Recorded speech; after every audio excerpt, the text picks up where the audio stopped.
उम्मती के लिए, उम्मती के लिए, उम्मती के लिए, उम्मती के लिए उम्र भर। कमेटी के नाम को भी मैं आपके सामने अर्ज कर दूं। कमेटी रहमानिया अल्हम्दुलिल्लाह जिस तरीके से जलसे के लिए और वारिसीन को बुलाने के लिए काम की, इस तरीके से पूरे इलाके में कोई गरीब हो, कोई मुहताज हो, किसी बेटी की शादी न हो रही, इसके लिए भी आप जब पूरी कमेटी खड़ी हो, कोई बीमार हो, दवा के लिए इलाज ना हो, कोई भी हो, अपना हो गैर हो, सबके लिए कमेटी काम करे। और मैं पूरी कमेटी का इस्तकबाल करता हूँ। मोहम्मद असरार साहब, मोहम्मद सुलेमान साहब हाशमी, अब्दुल आज़ीम साहब, साहिल हाशमी, रहीम हाशमी, करीम अब्दुल करीम हाशमी, फैज़ान हाशमी, शारिक हाशमी, आबिद हाशमी, सुबहान हाशमी, पप्पू भाई सभासद, ये सारे लोग जो कमेटी के जिम्मेदारान हैं। इसके साथ साथ जितने भी यहाँ हजरात मौजूद हैं, मैं सबका दिल से शुक्रिया अदा करता हूँ, इस्तकबाल करता हूँ। कमेटी का भी जिन्होंने मेहनत किया है और जिन्होंने कमेटी के मेहनत पर लब्बैक कहा और उनके कस्बे, उनके घर में तशरीफ़ लाया, आपका भी इस्तकबाल करता हूँ।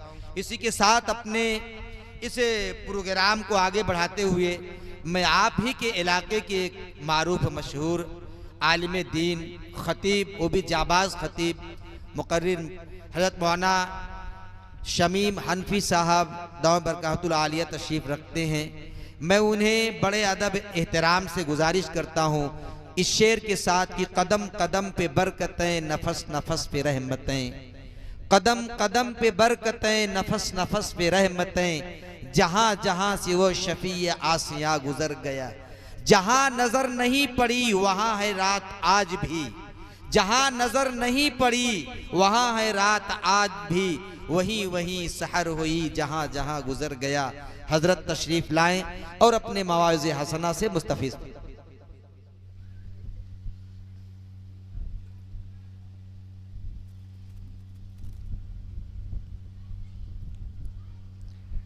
अल्हम्दुलिल्लाह नहमदुहु व नस्तईनुहु व नस्तगफिरुहु व नुमिनु बिही व नतवक्कलु अलैहि व नऊज़ु बिल्लाहि मिन शुरूरि अनफुसिना व मिन सय्यिआति अमालिना। मन यहदिहिल्लाहु फला मुज़िल्ल लहु व मन युज़लिलहु फला हादिय लहु व नशहदु अल्ला इलाहा इल्लल्लाहु वहदहु ला शरीका लहु ला शरीका लहु वला नज़ीर लहु वला मुशीर लहु वला मुईन लहु वला मिस्ल लहु वला मिसाल लहु व नशहदु अन्न सय्यिदना व सनदना व हबीबना व उसवतना व क़ुदवतना व क़ुर्रत अयूनिना मुहम्मदन सल्लल्लाहु व सल्लमु अलैहि। अम्मा बाद, फ़अऊज़ु बिल्लाहि मिनश शैतानिर रजीम, बिस्मिल्लाहिर रहमानिर रहीम। वमा अर्सलनाका इल्ला रहमतल लिल आलमीन। वक़ाल अल्लाहु तबारक व तआला फ़ी मक़ामिन आख़र, लक़द कान लकुम फ़ी रसूलिल्लाहि उस्वतुन हसना।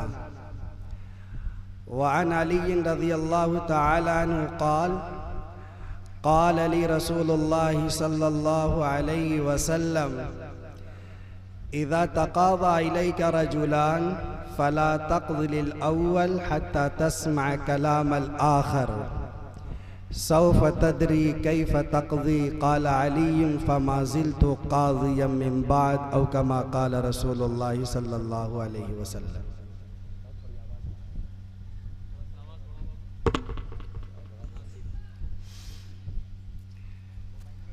सलाम उस पर कि जिसने बेकसों की दस्तगीरी की, सलाम उस पर कि जिसने बादशाही में फ़कीरी की,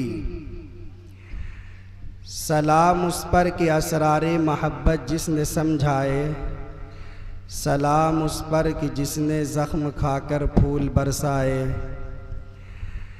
सलाम उस पर कि जिसने खून के प्यासों को क़बाएँ दीं, सलाम उस पर कि जिसने गालियाँ सुनकर दुआएं दीं, सलाम उस पर कि दुश्मन को हयाते जावेदा दे दी। सलाम उस पर अबू सुफियान को जिसने अमा दे दी। सलाम उस पर कि जिसका जिक्र है सारे सहाइफ में। सलाम उस पर हुआ मजरूह जो बाज़ार ताइफ में। सलाम उस पर वतन के लोग जिसको तंग करते थे। सलाम उस पर कि घर वाले भी जिससे जंग करते थे। सलाम उस पर कि जिसके घर में चांदी थी न सोना था। सलाम उस पर कि टूटा बोरिया जिसका बिछौना था। सलाम उस पर जो सच्चाई की खातिर दुख उठाता था। सलाम उस पर जो भूखा रह के औरों को खिलाता था। सलाम उस पर जो उम्मत के लिए रातों को रोता था। सलाम उस पर जो फर्शे खाक पर जाड़ों में सोता था। सलाम उस पर कि जिसकी सादगी दर से बसीरत थी। सलाम उस पर कि जिसकी ज़ात फ़ख्र आदमियत थी। सलाम उस पर कि जिसने फ़ज़ल के मोती बिखेरे हैं। सलाम उस पर बुरों को जिसने फरमाया कि मेरे हैं। सलाम उस पर कि जिसकी चाँद तारों ने गवाही दी। सलाम उस पर कि जिसकी संग पारों ने गवाही दी। सल्लल्लाहु अलैहि वसल्लम। अंजुमन रहमानिया हाशमी मोहल्ला माहुल के ज़ेरे एहतिमाम आज का ये अज़ीमुश्शान इजलास आम सीरतुन नबी के उन्वान से मुनक्किद किया जा रहा है।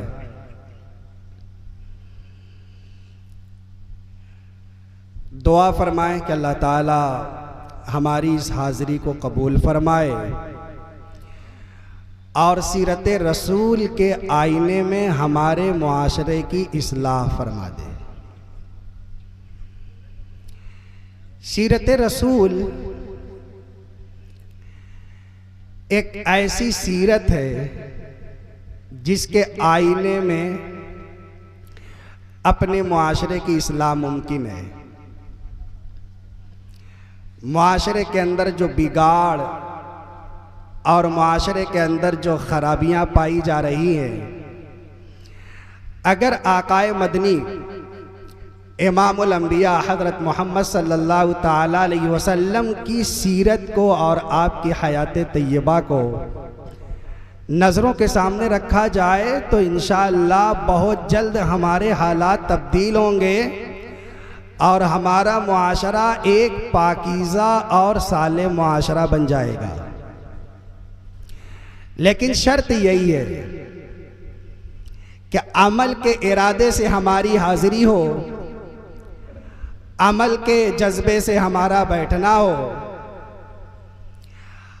और ये दिल के अंदर अज़्म मुसम्मम लेकर के बैठे कि जो बात कही जाएगी उस पर ख़ुद भी अमल करेंगे इंशाअल्लाह ताला और दूसरों को भी अमल करने की दावत देंगे। अल्लाह के नबी अलैहिस्सलातु वस्सलाम आपने इतना मुनज़्ज़म उसूल हमारे सामने पेश कर दिया है और इतनी जामे और मुकम्मल शरीयत इनायत फरमा दी है कि उसके अंदर वालिदैन के हुकूक़ भी बयान कर दिए गए, उसके अंदर बहनों के हुकूक़ भी बयान कर दिए गए, औलाद के हुकूक़ भी बयान कर दिए गए, उलमा के हुकूक़ भी बयान कर दिए गए, अइम्मा के हुकूक़ भी बयान कर दिए गए, पड़ोसी के हुकूक़ भी बयान कर दिए गए। गर्ज़ ये कि अल्लाह के नबी अलैहिस्सलातु वस्सलाम ने हर एक के हुकूक़ के ताल्लुक़ से वो बात नक़ल फरमा दी है कि अगर उस जामे मंशूर और दस्तूर पर उम्मत अमल करने लगे तो एक बाप को अपने बेटे से शिकायत ना हो, एक माँ को अपनी बेटी से शिकायत ना हो, एक शौहर को अपनी बीवी से शिकायत ना हो, एक उस्ताद को अपने शागिर्द से शिकायत ना हो और एक आका को अपने नौकर और अपने गुलाम से शिकायत ना हो, ये तभी मुमकिन है कि जब हम नबी अकरम अलैहिस्सलातु वस्सलाम की सीरत और आपके तरीके पर ज़िंदगी गुजारने का फ़ैसला कर लें। अल्लाह के नबी अलैहिस्सलातु वस्सलाम के दौर में बहुत से ऐसे मामलात आए और आपने हल करके बता दिया। एक मसला और एक मुकद्दमा जो अल्लाह के नबी अलैहिस्सलातु वस्सलाम के सामने पेश आया, सहाबा किराम मौजूद थे, वो आपकी खिदमत में अर्ज करता हूँ। अगर उस वाक़े को हमने अपनी नज़रों के सामने रखा तो इंशाअल्लाह जगह जगह हमारे लिए ये एक आइडियल और रहनुमा साबित होगा। अल्लाह के नबी अलैहिस्सलातु वस्सलाम, मुस्नद अहमद में रिवायत मौजूद है, अल्लाह के नबी अलैहिस्सलातु वस्सलाम मस्जिद नबवी में तशरीफ़ फरमा थे और सहाबा किराम का ठाठे मारता हुआ समंदर था। एक खातून आई और आकर कहती है कि अल्लाह के नबी अलैहिस्सलातु वस्सलाम, मैं आपकी बारगाह में आई हूँ, मैं अपना मसला हल कराना चाहती हूँ, आप मेरे मुकद्दमे को हल फरमाइए। जाहिर सी बात है कि अल्लाह के नबी अलैहिस्सलातु वस्सलाम का वो दरबार तो नहीं हुआ करता था कि आप साइल को अपने दरबार से दूर कर दिया करते हो। नबी अलैहिस्सलातु वस्सलाम ने उस खातून को करीब बुलाया और बुलाने के बाद कहा, तुम्हारी शिकायत क्या है?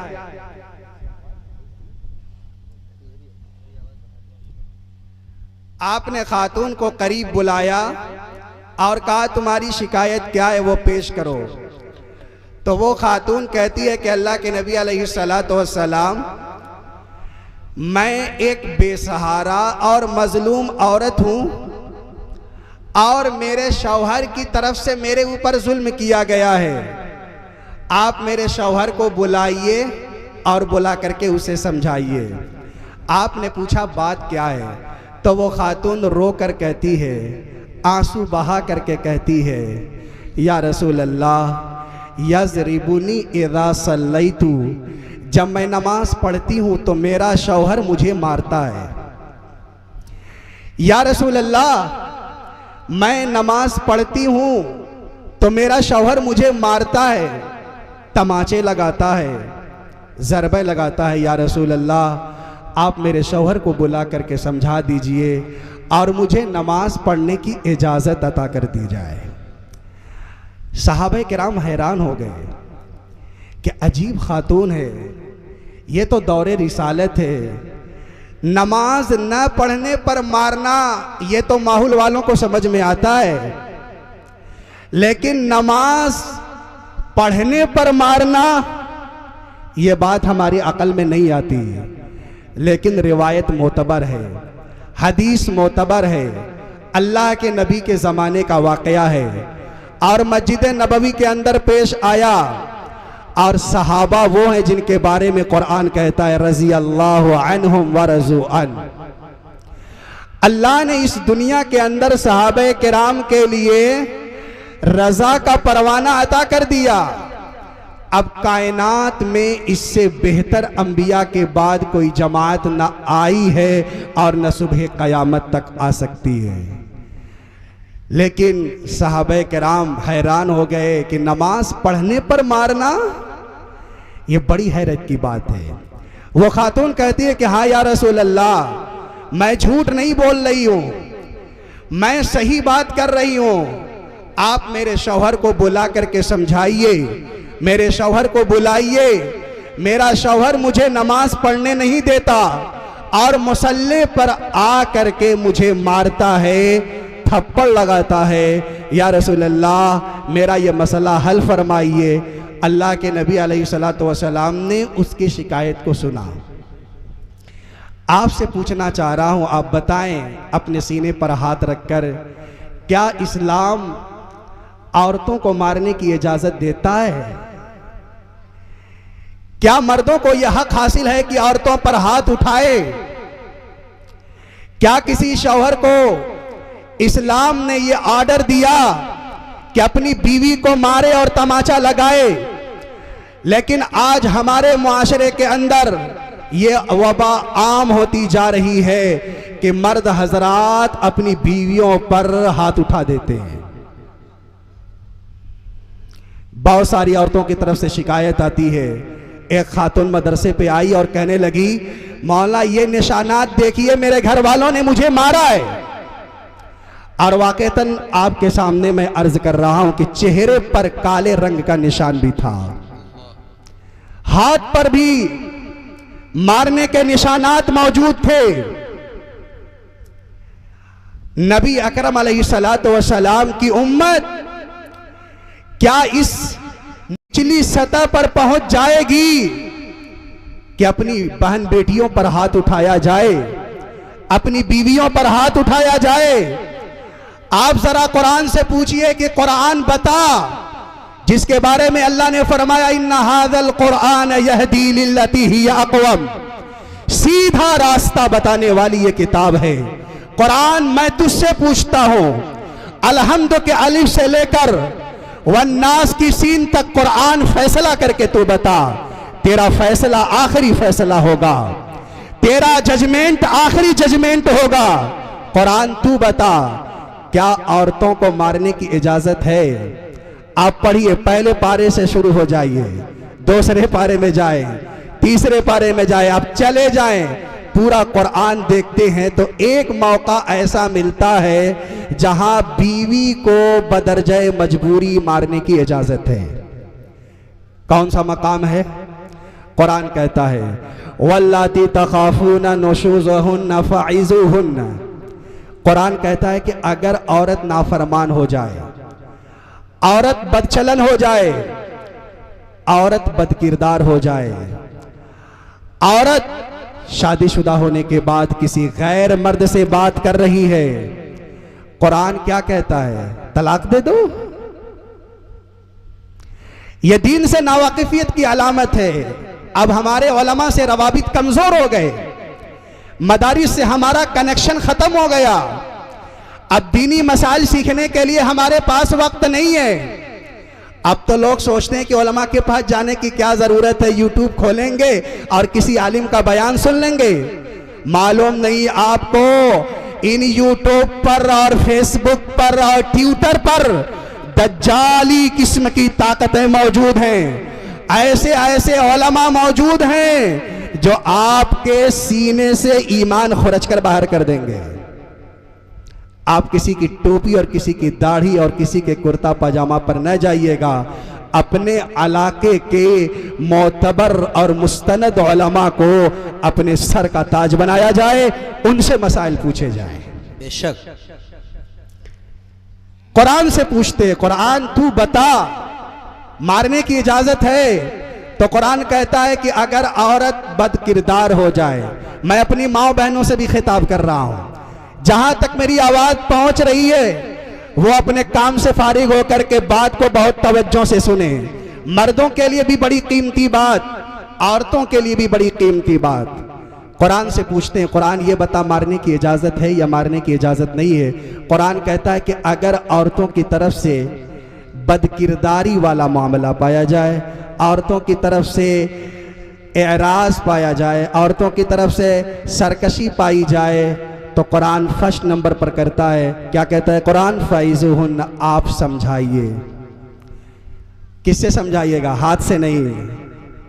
हो सकता है कि माहौल के लोग ये कहें समझाने का मतलब हाथ से समझाना होता है, तो इसके जिम्मेदार आप होंगे, इसका जिम्मेदार मैं नहीं होगा। समझाने का मतलब हाथ से समझाना नहीं, उसका नंबर तो आ रहा है आगे।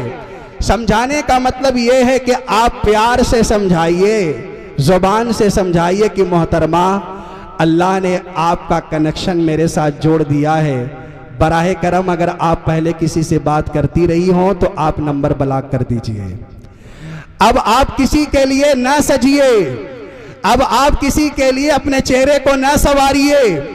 अब आप अपने शौहर के पास आ गई हैं तो आपको अपनी सारी खूबसूरती अपने शौहर के सामने जाहिर करनी चाहिए। अगर औरत मान जाए, तो फिर आपको दूसरा कदम उठाने की इजाज़त नहीं। अगर इस पर भी औरत मानने के लिए तैयार नहीं है, कुरान कहता है आप उनका बिस्तरा अलग कर दो। आपके पास 2 कमरे हैं, एक कमरा उसके लिए और एक कमरा आप अपने लिए। अगर आपके पास 2 कमरे नहीं, सिर्फ एक ही कमरा है, तो 2 चारपाई होगी, 2 बेड होंगे, एक बेड पे आप आ जाइए, दूसरे बेड पे वो चली जाए। और अगर आपके पास उतना भी नहीं, सिर्फ एक ही चारपाई है और 5,000 आपकी तनख्वाह है, तो क्या फरमाया गया आपके लिए कि आप अपना चेहरा जानिबे मशरिक कर लें, वो अपना चेहरा जानिबे मगरिब कर ले। अब अगर वो औरत होगी शरीफ खानदान की, तो वो कहेगी कि मैं इतनी निकम्मी हो गई, मैं इतनी बदतहजीब हो गई कि मेरा शौहर मुझसे सीधे मुंह बात नहीं करता। तो गोया औरत के सीने पर छुरी चल जाएगी और वो अपनी आंखों में आंसू लाकर माफ़ी मांगने लगेगी कि मेरे सरताज आप मुझे माफ़ फरमा दे, खुदा के वास्ते आप मुझसे बात तो करें, मैं आज के बाद कोई गलती नहीं करूंगी, मैं तमाम गलतियों से तौबा तायब होती हूँ, खुदा के वास्ते आप मुझे माफ़ कर दें। अगर बात अब भी संभल जाए, बात बन जाए, आप छोड़ दीजिए और खुशियों भरी ज़िंदगी गुजारिए। और अगर औरत इन दोनों शरीफाना तंबीह के बाद भी मानने के लिए तैयार नहीं है, तो इसका मतलब ये है कि वो बात से समझने वाली नहीं, बदरजे मजबूरी कुरान कहता है वज़रिबूहुन्न, अब आपको मारने की बदरजे मजबूरी इजाजत है, लेकिन खुदा के वास्ते आप चेहरे पे ना मारिएगा, खुदा के वास्ते आप ऐसी जगह ना मारिएगा कि हड्डी टूट जाए, खुदा के वास्ते आप ऐसा ना मारिएगा कि उसके जिस्म पर काले निशानात आ जाएं। आप हल्की मार मारिए। अब वो कहेगी कि देखो मेरे शौहर ने मेरे ऊपर हाथ उठा दिया, पूरे मोहल्ले में और मर्द तो अपनी बीवियों को बहुत मानते हैं, लेकिन मैं कितनी निकम्मी हूं, मैं कितनी बेगैरत हूं कि मेरे शौहर ने मेरे ऊपर हाथ उठा दिया। अगर बात बन जाती है तो फिर आपको कोई और कार्रवाई करने की इजाज़त नहीं है। तो खैर मैं अर्ज ये कर रहा था कि औरतों को मारने की इजाज़त मर्दों को नहीं है। अल्लाह के नबी अलैहिस्सलातु वस्सलाम के ज़माने में औरतें बहादुर हो गई थी, शेर हो गई थी। हज़रत उमर आए, कहने लगे या रसूल अल्लाह, औरतों ने तो बहादुरी का मुजाहरा करना शुरू कर दिया है, औरतें बात नहीं मानती हैं, तो अल्लाह के नबी अलैहिस्सलातु वस्सलाम ने मारने की इजाज़त दी। अब सहाबा ने मारना शुरू कर दिया। अब औरतों की तरफ से शिकायत आ गई, या रसूल अल्लाह हर घर में पिटाई हो रही है। तो नबी अलैहिस्सलातु वस्सलाम ने फरमाया था वलन यज़रिब खयारुकुम, तुम में जो अच्छे मर्द होंगे अपनी बीवियों को नहीं मारेंगे। माहौल के अच्छे नौजवान, माहौल के अच्छे लोग अपनी बीवियों पर हाथ नहीं उठाएंगे। वो खातून कहती या रसूल अल्लाह नमाज पढ़ने की इजाज़त दे दी जाए, मैं नमाज पढ़ना चाहती हूँ लेकिन मेरा शौहर मुझे नमाज पढ़ने नहीं देता। अच्छा, अल्लाह के नबी अलैहिस्सलातु वस्सलाम ने नमाज के छोड़ने पर तो मारने का हुक्म दिया है। आपके सामने वो रिवायत होनी चाहिए जिसमें अल्लाह के नबी अलैहिस्सलातु वस्सलाम ने फरमाया मुरू सिबियानकुम बिस्सलाति इज़ा बलगु सबअन, आपका बच्चा जब 7 साल की उम्र को पहुंच जाए तो आप नमाज पढ़ने का हुक्म दीजिए। कितनी उम्र? 7 साल का। जो माहिरीन तरबियत है वो फरमाते हैं कि बच्चा 7 साल की उम्र में सारी चीजें सीख जाता है। हम लोग ये कहते हैं कि अभी छोटा बच्चा है, ये छोटी बच्ची ऐसे जींस पैंट पहनाया जाए, जब बड़ी हो जाएगी तो वही मांगेगी, आप रोक नहीं सकते। जब तरबियत का दौर होता है तो आपने पैंट शर्ट पहना दिया, जब तरबियत का वक्त होता है तो आपने दुपट्टा उसे नहीं दिया, जब तरबियत का वक्त होता है तो आपने उसकी आंखों में ईमानी हया नहीं डाली, आपने आयशा का किरदार नहीं बताया, आपने हजरत फातिमा की जिंदगी उसकी नजरों के सामने नहीं रखा। वो लड़की बड़ी हो गई है, सियानी हो गई है, अब अगर आप दुपट्टा देंगे तो दुपट्टा चूल्हे में डाल देगी। तरबियत का वक्त होता है, 7 साल की उम्र में आप अपने बच्चे का हाथ पकड़ें, मस्जिद लेकर के जाएं। अब वो बार बार जो है आपको देखेगा कि मेरे बाप मस्जिद में जा रहे हैं, तो वो लड़का 10 साल की उम्र तक पक्का नमाजी बन जाएगा।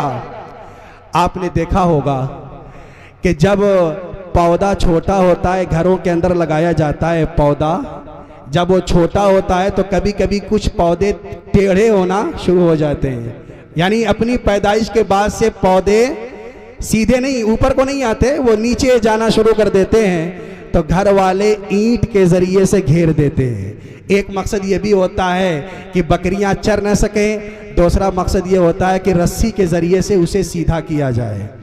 क्यों? पौधे की तरबियत का वक्त यही है, दरख्त को सीधा करने का वक्त यही है। अब वो जो दरख्त छोटा है, अगर वो टेढ़ा होगा, आप रस्सी के जरिए सीधा करेंगे तो सीधा हो जाएगा। लेकिन अगर आपने पौधे को, जबकि वो पौधा छोटा है, कोई तवज्जो आपने नहीं की, आपने पौधे का ख्याल नहीं किया, बेटा कहता रहा अब्बा आप इसके लिए इंतजाम करें, रस्सी के जरिए सीधा करें, भाई कहता रहा, चचा कहते रहे, दादा कहते रहे, ये पौधा टेढ़ा हो रहा है, अब्बा कुछ तो ख्याल करें। लेकिन अब्बा कहने लगे नहीं बेटा, जब बड़ा हो जाएगा तो हम सीधा कर देंगे। अब वो पौधा बड़ा हो रहा है, टेढ़ा हो रहा है, अब वो पौधा जवानी के आलम में पहुंचा और बिल्कुल टेढ़ा हो गया। अब पूरे मोहल्ले वाले मिलकर के उस दरख्त को सीधा करना चाहें तो खुदा की कसम सीधा नहीं कर सकते। यही हाल हमारे नौजवानों का है। 7 साल की उम्र में उन बच्चों की तरबियत नहीं होती, नमाज का हुक्म नहीं दिया जाता, ज़कात के मसाइल नहीं बताए जाते, उलमा की कदरदानी नहीं सिखाई जाती, माँ बाप के पाँव नहीं पकड़ाए जाते, वालिदैन के हुकूक नहीं सिखाए जाते, कुरान के अदब नहीं बताए जाते, दाढ़ी का शरई मसला नहीं बयान किया जाता, मसाजिद के एहतरामात नहीं सिखाए जाते। अब जब लड़का 15 साल का हो गया, अब यह लड़का 20 साल का हो गया, अब बाप कहता है कि बेटा 20 साल की तेरी उम्र हो गई है, अब मस्जिद में जा। लेकिन जब बेटा नहीं जाता, बाप हाथ उठाता है तो बच्चा पलट करके अपने बाप का गट्टा पकड़ लेता है। क्यों? अब यह तरबियत का वक्त, अब तरबियत का वक्त तो वो था जो मेरे आका ने फरमाया था, बाकायदा हदीस आई है, मुरू सुबियानकुम बिस्सलाती इदा बलगू सबआ। बाप नमाज नहीं पढ़ता और बेटे से कहता है कि तुम हाफिजे कुरान हो, नमाज पढ़ने जाओ। दादा चारपाई पे सोए हुए पोते से कहते हैं नमाज पढ़ने जाओ।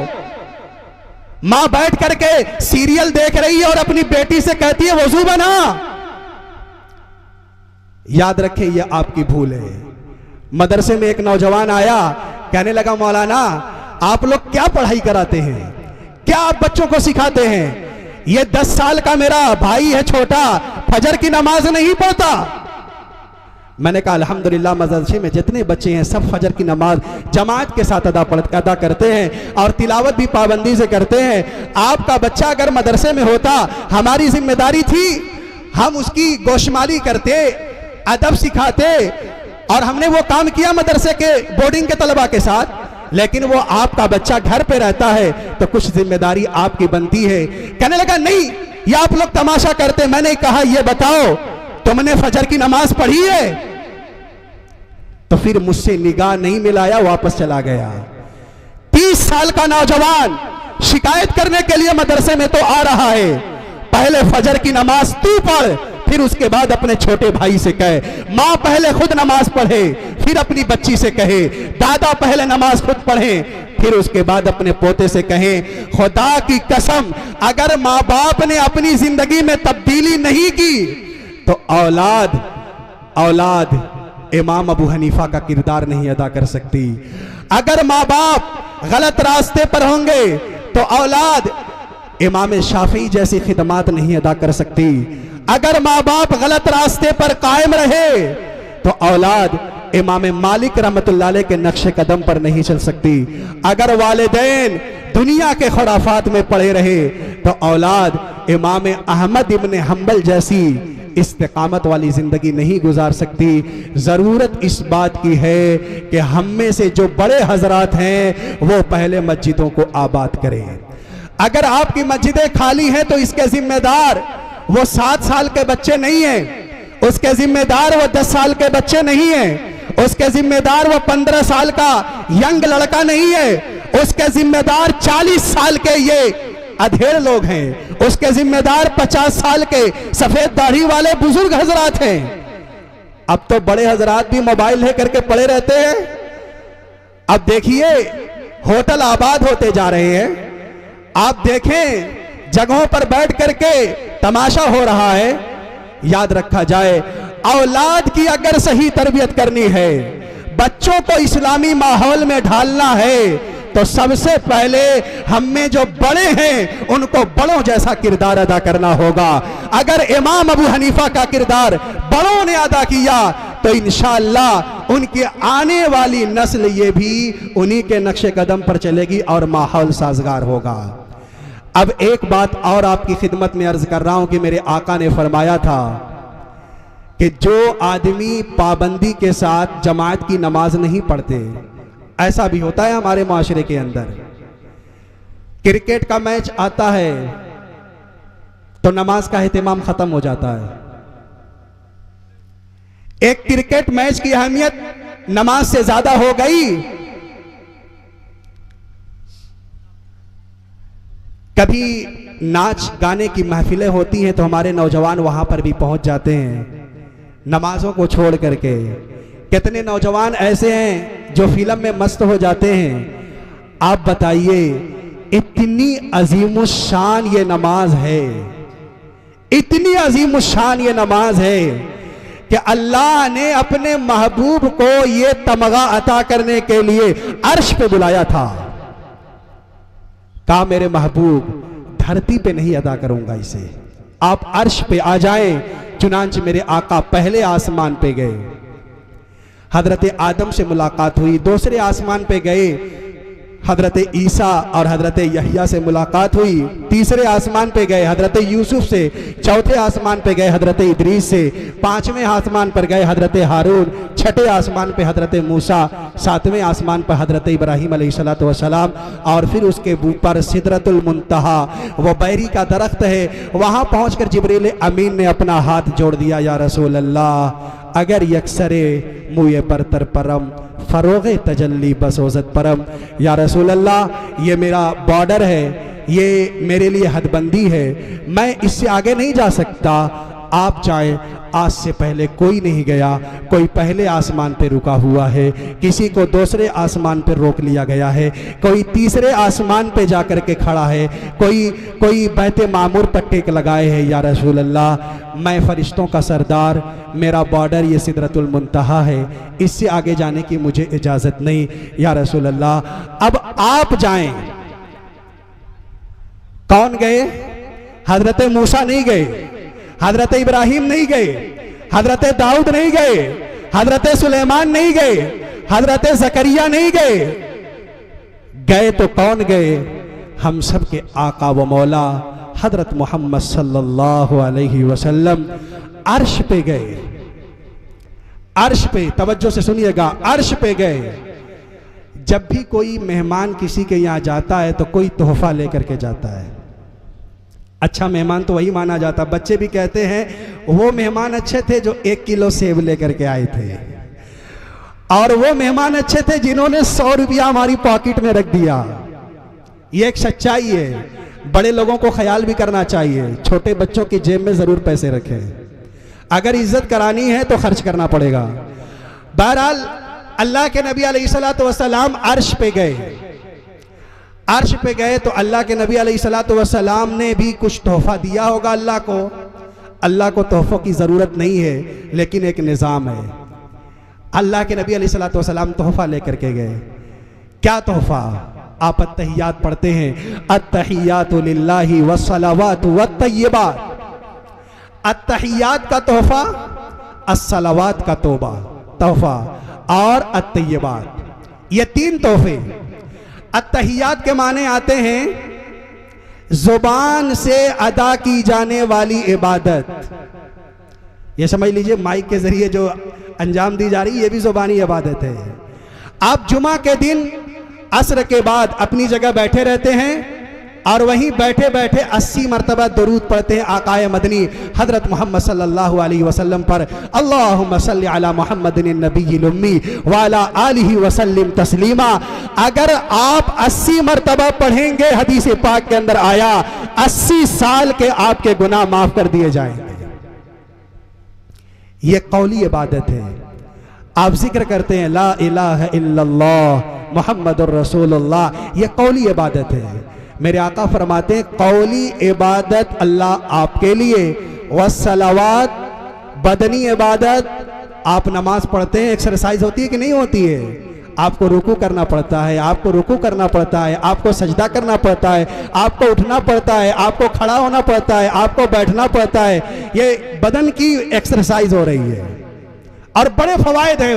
मौका नहीं है वरना मैं बयान करता नमाज के कितने फवायद है, वज़ू के कितने फवायद है, मिसवाक के कितने फजाइल हैं। इन सब चीजों पर उम्मत को ध्यान देना चाहिए। इंशाअल्लाह बेशुमार बीमारियों का यूं ही इज़ाला हो जाएगा। सुन्नत के रास्ते पे आए, बर्श छोड़ दें। क्या मिसवाक का मुकाबला बर्श कर सकता है? और अल्लाह जाने किस चीज से बना हुआ। आप मिसवाक इस्तेमाल करें। मेरे आका हजरत मोहम्मद सल्लल्लाहु अलैहि वसल्लम जब रात बिस्तर पे जाते थे तो सोने से पहले भी मिसवाक किया करते थे। अब तो लोग उठने के बाद मिसवाक बड़ी पाबंदी से करते हैं, अच्छी बात है, लेकिन सोते वक्त अगर आप मिसवाक करेंगे क्या फायदा होगा? खाना खाने के बाद अगर आपने मिसवाक नहीं किया तो खाने का वो हिस्सा आपके दांतों के अंदर रह जाएगा और उसके अंदर जरासीम होते हैं। वो जरासीम पूरी रात आपके मसूड़े में चलते हैं। नतीजा ये होता है कि आपके दांत का बाद हिस्सा खराब हो जाता है। मेरे आका ने 1400 साल पहले अपने अमल से ये बता दिया कि आपने ऐशा से पहले खाना खाया, ऐशा की नमाज आपने अदा की, आप अपने बिस्तर पे आए, उससे पहले अगर आपने मिसवाक कर लिया तो जितने मुंह के जरासीम थे वो सारे खत्म हो जाएंगे, आपका दांत साफ हो जाएगा, आपके मुंह से बदबू खत्म हो जाएगी। 70 फवायद उलमा ने बयान फरमाए हैं। अब आप रात भर सोएंगे तो जरासीम आपके मुंह में नहीं है, आपका दांत खराब नहीं होगा, आपका दांत भी चमकेगा और आपके मुंह से बदबू भी जायल हो जाएगी।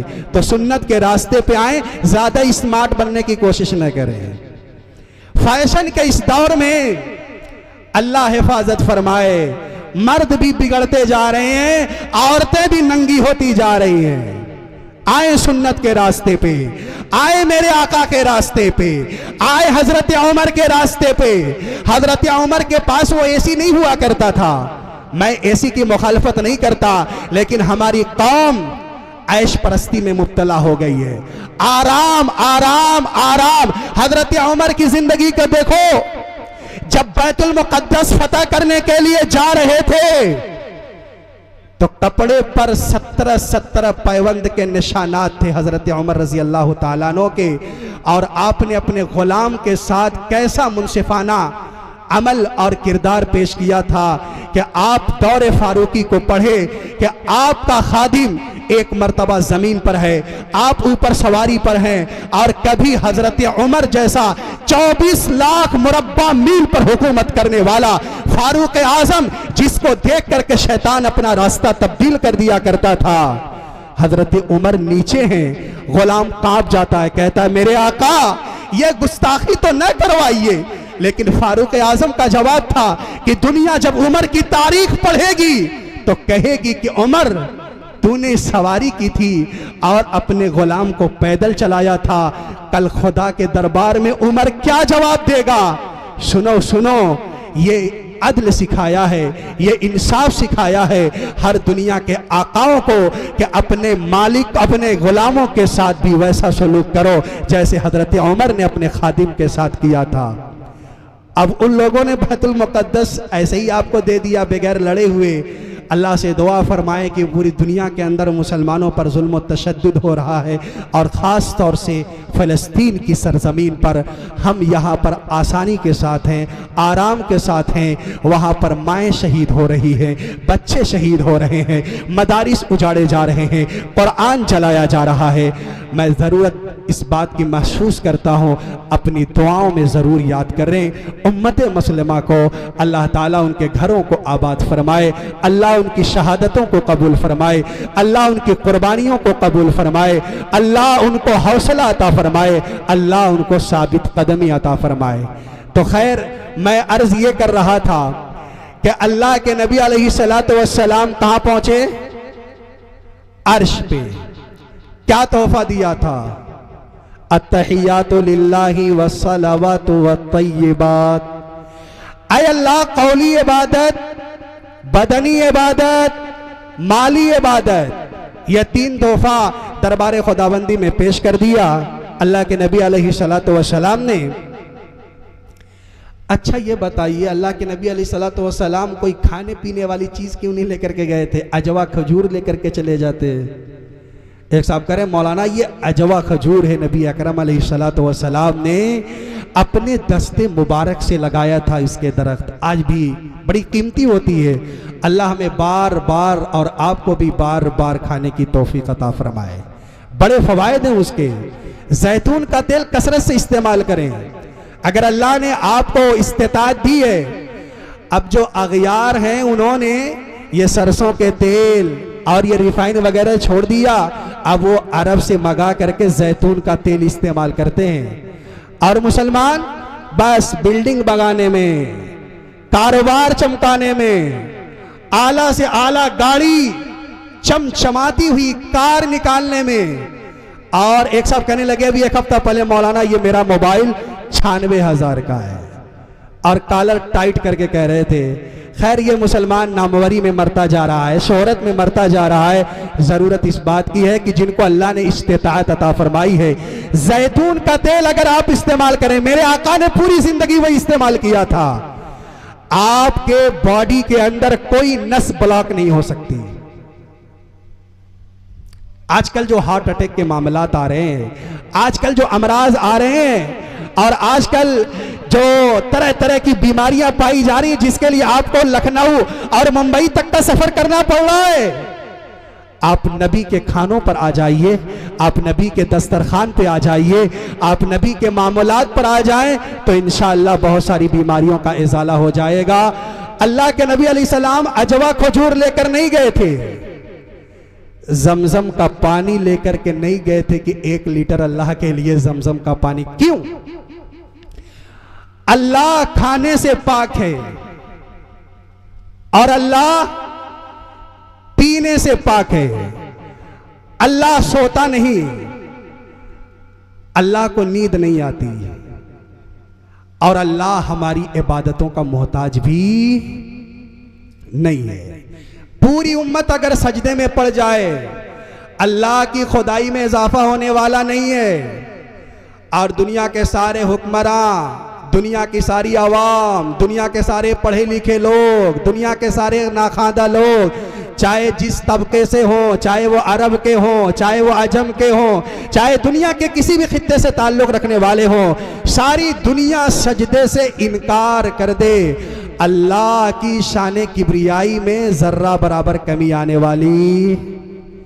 मसला अल्लाह का नहीं है, मसला हमारा और आपका है। अगर आप मस्जिदों को आबाद करेंगे, अल्लाह आपकी दुनिया को भी आबाद कर देगा और आपकी आखिरत को भी आबाद कर देगा। तो खैर, मैं अर्ज ये कर रहा था, जरा तवज्जो से सुनिएगा, बड़ी कीमती बात उलमा ने लिखी है। अल्लाह के नबी अलैहिस्सलाम ने 3 तोहफा दिया। क्या? पहले तोहफा दिया कौली इबादत का, फिर तोहफा दिया बदनी इबादत का, फिर तोहफा दिया माली इबादत का। इन 3 बातों के जवाब में अल्लाह क्या कहता है? अस्सलामु अलैका अय्युहन नबिय्यु व रहमतुल्लाहि व बरकातु। 3 तोहफा अल्लाह ने भी दिया कि ऐ मोहम्मद आप पर सलामती हो, ऐ मोहम्मद अल्लाह की आप पर रहमत हो, और तीसरे नंबर पर फरमाया अल्लाह की आप पर बरकत भी हो। अब तीनों बातों को लफ्ज़ो नश्र मुरत्तब के तरीके पर समझिएगा। उलमा है, बाद में आप पूछ लीजिएगा कि अल्लाह ने तकाबुल फरमाया कि कौली इबादत के बदले में अल्लाह ने सलामती को रखा, बदनी इबादत के मुकाबले में अल्लाह ने रहमत को रखा, और माली इबादत के मुकाबले में अल्लाह ने बरकत को रखा। मफहूम क्या हुआ कि अगर आप कौली इबादत करेंगे, अल्लाह का जिक्र करेंगे, तो सलामती में रहेंगे, हिफाजत में रहेंगे। जो अल्लाह का जिक्र करता है वो सलामती पा जाता है। दूसरे नंबर पर फरमाया जो नमाज पढ़ता है, जो बदनी इबादत करता है, उसके घर में अल्लाह की तरफ से रहमतें उतरती हैं। और तीसरे नंबर पर बयान फरमाया गया, जिसके लिए मैंने पूरी तमहीद कायम की है, तीसरे नंबर पर फरमाया कि अगर आप माली खर्च करेंगे, अगर आप अपने अमवाल को अल्लाह के रास्ते में खर्च करेंगे, फरमाया बरकत हो, माली खर्च करोगे तो अल्लाह की बरकतें पाओगे। आज लोग जाते हैं आमिलीन के पास, आज लोग जाते हैं झड़फुकवे के पास, कहते हैं हमारे कारोबार पे बंदिश कर दी गई, हमारी दुकान को बांध दिया गया, हमारे रिस्क पे ताला लगा दिया गया। अल्लाह जज़ाए खैर अता फरमाए। हजरत मौलाना एजाज साहब नव्वरल्लाह मरकदहू को एक नौजवान आके कहता है कि मौलाना मेरे पड़ोसी ने मेरा रिस्क बांध दिया है। आज तो हमारा ईमान बड़ा कमजोर हो गया है, बड़ा कमजोर हो गया है। थोड़ी सी बात, इस सर में दर्द हुआ, डॉक्टर के पास नहीं, किसी झड़फुकवे के पास चलते हैं। थोड़ा सा किसी का एक्सीडेंट हुआ, अच्छा मेरा पड़ोसी मुझसे जलता है, उसने जरूर कुछ किया होगा, चलो झड़फुकवा के पास। थोड़ी सी मिस्टेक, कोई किसी भी तरह का कोई मामला पेश आया तो सीधे हमारा जहन कहां जाता है? तो नौजवान आके कहता है कि मौलाना मेरा रिस्क बांध दिया है। मौलाना ने कहा अच्छा ये बताओ तुम्हारा रिस्क किसके हाथ में है? तो कहने लगा कि मेरा रिस्क तो अल्लाह के हाथ में है। मौलाना ने कहा अगर अल्लाह के हाथ में था तो क्या किसी माँ ने ऐसा बेटा जना है कि अल्लाह के हाथ से छीन ले? जब हमने मान लिया कि रिस्क अल्लाह के हाथ में है तो यकीन रखें खुदा की कसम दुनिया के अंदर कोई ऐसी ताकत नहीं जो आपके रिस्क पर ताला लगा दे। हालात आते हैं, मुसीबतें आती हैं, आजमाइशें आती हैं, ये मेरे रब के फैसले होते हैं। वला नबलुवन्नकुम बिशैइन मिनल खौफी वल जुई व नक्सिम मिनल अमवाली वल अनफुसी वस्समरात की तफसीर उठा करके देखें। मेरा रब कहता है अगर साहिब ईमान हो आजमाए जाओगे, आजमाए जाओगे, और आजमाने की शक्लें कुरान में बयान कर दी गई है। तो इसलिए अगर बरकत चाहिए तो आपको तावीज से नहीं मिलेगी, बरकत चाहिए तो बरकत पलीता जलाने से नहीं मिलेगी, अगर बरकत चाहिए तो दरगाहों पर मोमबत्ती जलाने से नहीं मिलेगी, अगर बरकत चाहिए तो आपको फिल्में देखने से नहीं मिलेगी, अगर बरकत चाहिए तो नाटक और तमाशा देखने से नहीं मिलेगी, अगर बरकत चाहिए तो आपको तफसीरें करने से नहीं मिलेगी, अगर बरकत चाहिए तो आप अल्लाह के रास्ते में खर्च करिए, आप उलमा पे खर्च करिए, आप अइम्मा पे खर्च करिए। और याद रखा जाए अगर आपने उलमा पे खर्च किया, आपने अइम्मा पे खर्च किया, आपने दीन के खुद्दाम पे खर्च किया, आपने दीन के खादिमों पर खर्च किया तो आपको डबल अजर मिलेगा, आपको डबल अजर मिलेगा। आप तफसीलात पूछिएगा उलमाए किराम से। मैं सिर्फ अर्ज ये करना चाहता हूं कि जो दुआ एक आलिम रब्बानी के दिल से मिलेगी, जो दुआ एक हाफिज कुरान के सीने से निकलेगी, वो दुआ आप औरों से नहीं पा सकते।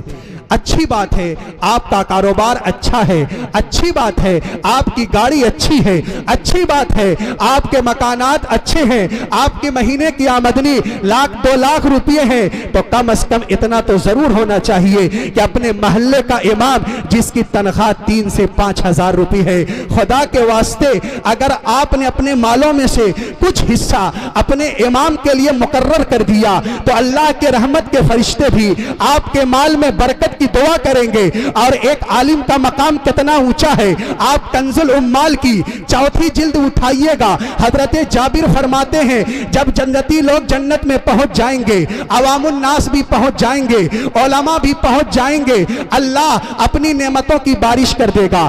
दूध की नहर चाहिए तो आपके लिए दूध की नहर मिल जाएगी। अगर आपको शहद चाहिए तो आपको शहद मिल जाएगा। अगर आपको मेवा चाहिए, आम चाहिए, सेब चाहिए, संतरा चाहिए, चिड़िया का गोश्त चाहिए, सारी चीजें आपके लिए मुयस्सर हो जाएंगी।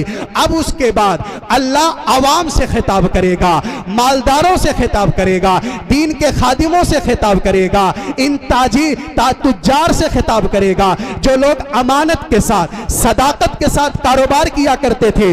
अल्लाह कहेगा नेमतों की बारिश तुम्हारे ऊपर कर दी है, और क्या चाहिए? तो वो कहेंगे रब्बा बस कीजिए, आपने बहुत दिया, इतना दिया हमने तसव्वुर नहीं किया था। अल्लाह कहेगा नहीं नहीं अभी कुछ और बाकी है। वो कहेंगे अल्लाह हमारा दिमाग तो बंद हो गया, इसके आगे हम लोग नहीं समझ पा रहे हैं। अल्लाह कह रहा है अगर तुम्हारी अकल जवाब दे चुकी है तो जाओ, फला महल उलमा का है, उलमा के पास जाओ, वो तुम्हारी रहनुमाई करेंगे। वो दुनिया में भी तुम्हारी क़यादत किया करते थे और जन्नत में भी तुम्हारी क़यादत करेंगे। अब सारे सरमायादार उलमा के पास जाएंगे।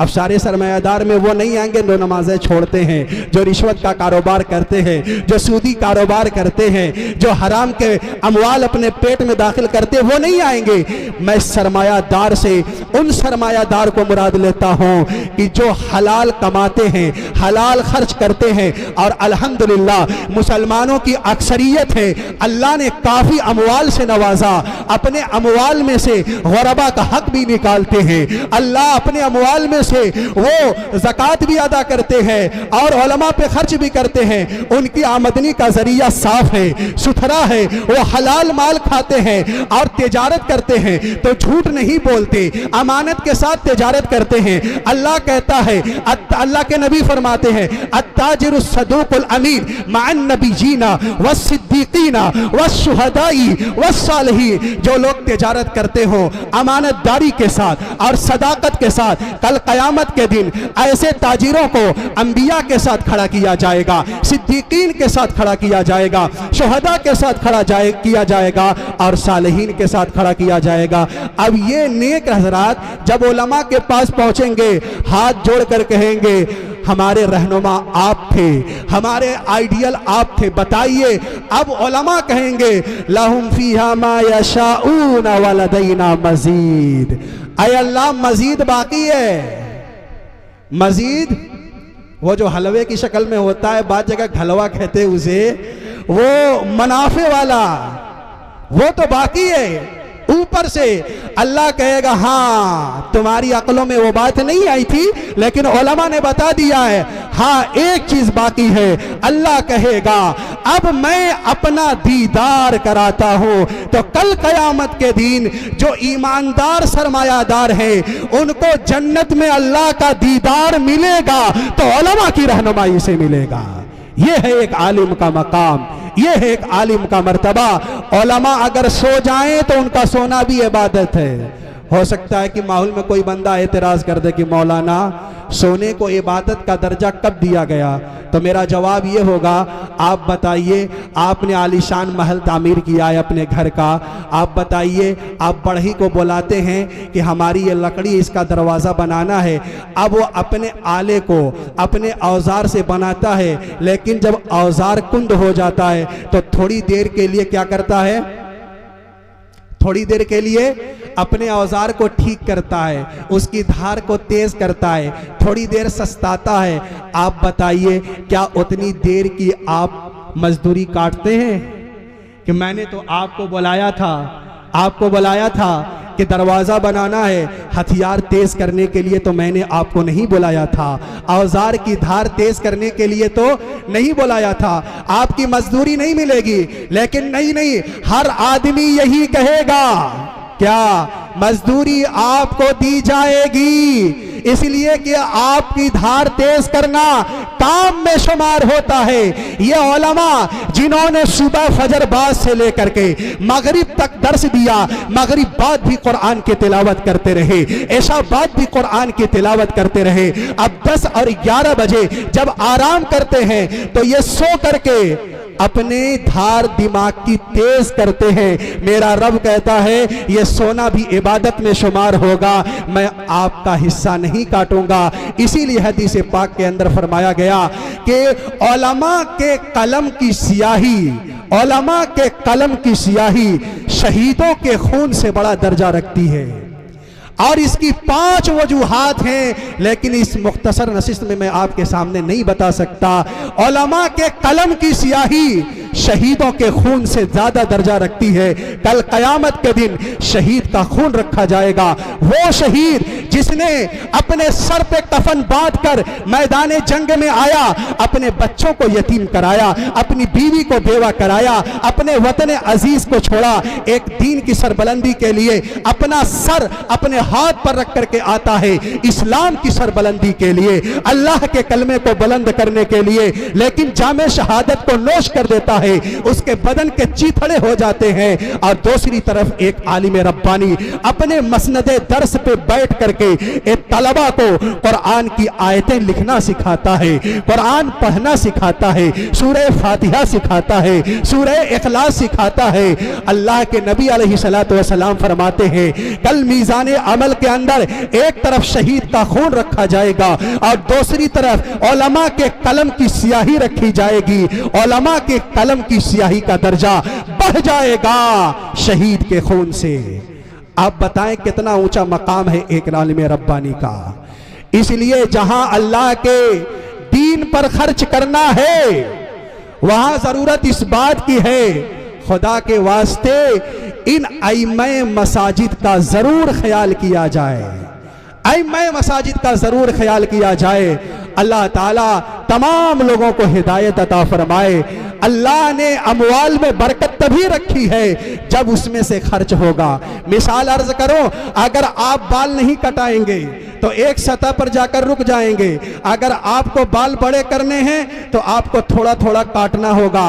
बाल कटते हैं तो बढ़ते हैं, हाथों में नाखून होते हैं, अगर आप नहीं काटेंगे तो एक लेवल पर जाकर रुक जाएंगे। अगर नाखून बढ़ाना है तो बार बार काटना पड़ेगा। घास को आप छोड़ दीजिए, घास नहीं बढ़ेगी, आप काटेंगे तो घास बढ़ेगी। तो अगर घास को बढ़ाना है बार बार आप उसे काटिए। अगर आपको सर के बाल बढ़ाने हैं तो बार बार आप उसे काटिएगा। आप नाखून को देखिए, कटता है तो बढ़ता है। अगर माल बढ़ाना है तो इन इमाम मसाजिद का आप ख्याल करेंगे, रब्बे काबा की कसम आपके माल के अंदर कमी नहीं हो सकती।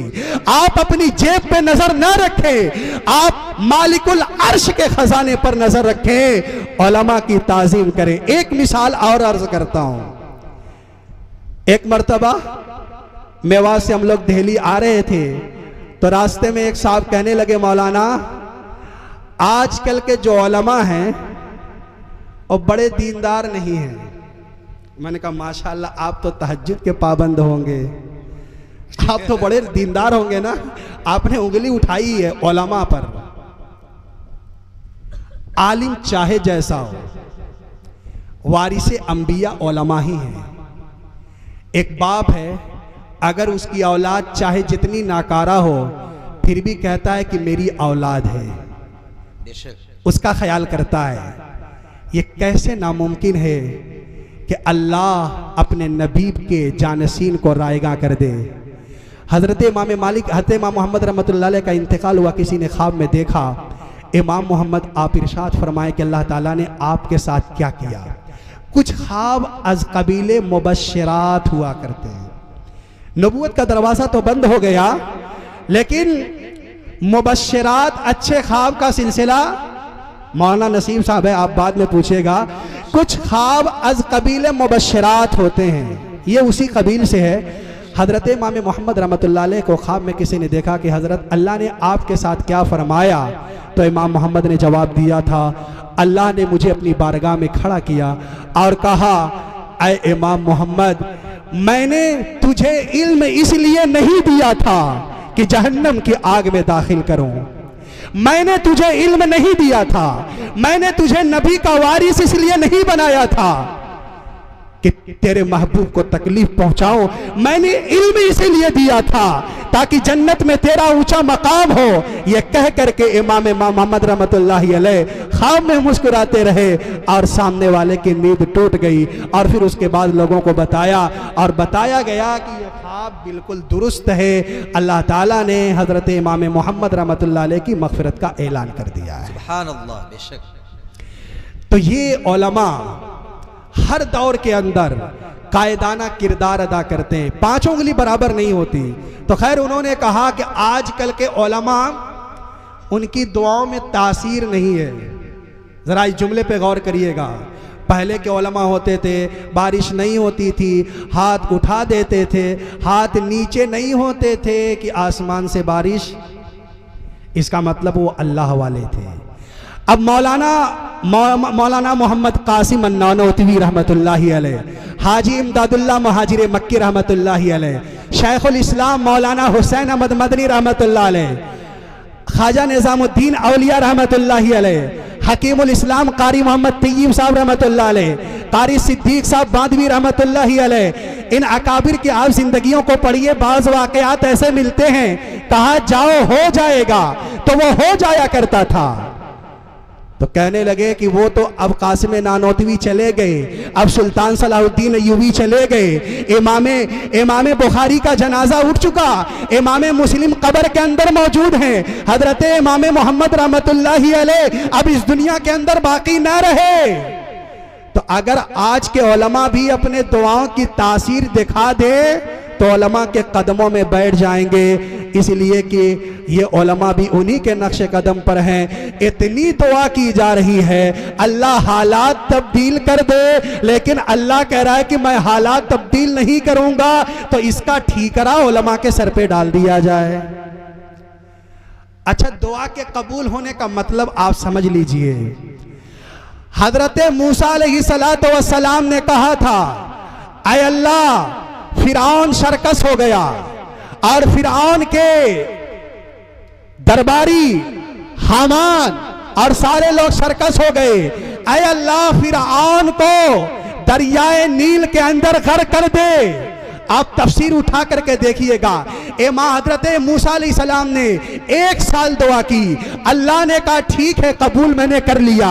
दूसरे साल इमाम हजरत मूसा ने दुआ की, तीसरे साल दुआ की, 10 साल हो गए, 20 साल हो गए, 30 साल हो गए, जब 39 साल हो गए, हजरत मूसा कह रहे अल्लाह मैं आपसे फिरौन के गर्क होने की दुआ कर रहा हूं, आप मेरी दुआ पर लब्बैक कह दीजिए, मेरी दुआ को कबूल फरमा लीजिए।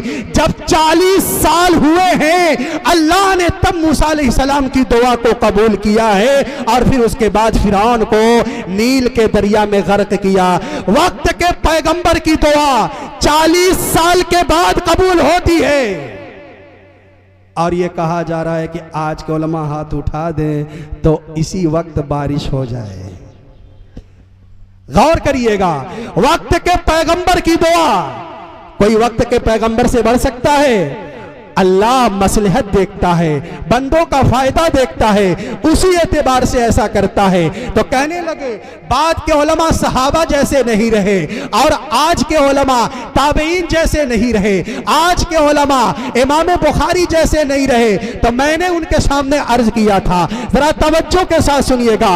अल्लाह के नबी की मिसाल चांद और सूरज की थी, सहाबा की मिसाल सितारों की थी, इमाम बुखारी और इमाम मालिक रहमतुल्लाह की मिसाल ये मरकरियों की थी। और बाद के जो उलमा है, उलमाए देवबंद की मिसाल, उलमाए देवबंद की मिसाल एक बल्ब की है और आज के उलमा की मिसाल मोमबत्ती की है। अगर आपको उजाला चाहिए, रात की तारीकी हो, रात की तारीकी हो, घटाटोप अंधेरा हो, नबी का दौर था सूरज उजाला कर दिया करता था, सहाबा का दौर था तारों से रोशनी मिल जाया करती थी, इमाम अबू हनीफा का दौर आया वो मरकरी की शक्ल में थे, रास्ता वाज़े हो जाया करता था।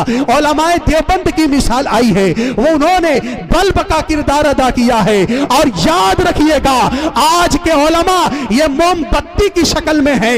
मैं मानता हूं आज के उलमा को सूरज न कहिए, मैं मानता हूं आज के उलमा को मरकरी न कहिए, मैं मानता हूं आज के उलमा को बल्ब न कहिए, लेकिन रब्बे काबा की कसम अगर आपने उलमा का दर्जा एक मोमबत्ती से कम कर दिया तो रात की तारीकी में भटकेंगे और किसी कुएं में मरेंगे और जहन्नम में पहुंच जाएंगे।